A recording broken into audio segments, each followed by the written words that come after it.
tuna kan sak le tur hi la tha tak mai til tha kan mong hi tu manan mu thei lo ti Christian labu number som thum pali na nia siam tu hi reverend liang khaya ani leng khom thu bokin kan sare don ni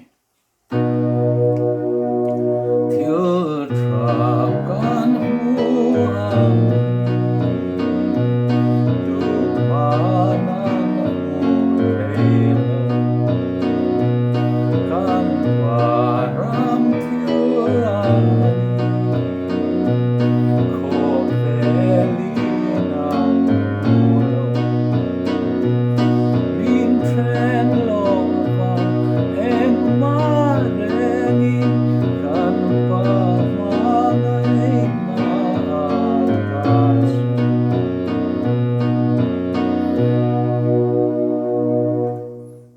tiếng đều khan nha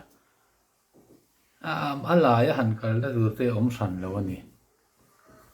min chen lo ma tia da sa nga po han kal na tur kha om chuang lo wa tin e tun na ya hian chen kha thian an sa war de ma ma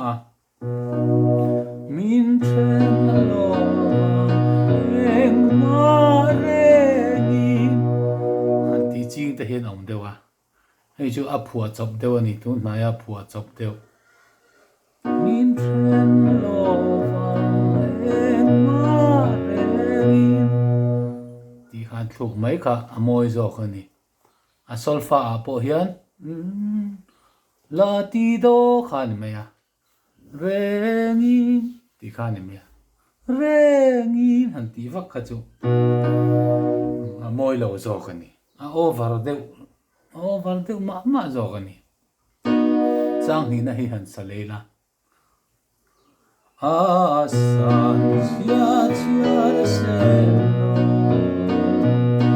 a thu sia sui lo ma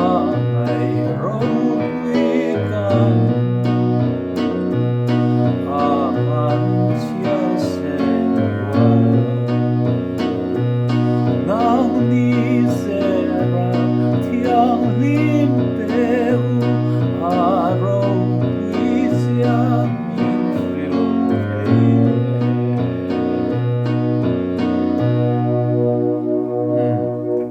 cái tiếng vel khan best su kaltir mai in zai nuam vel khopani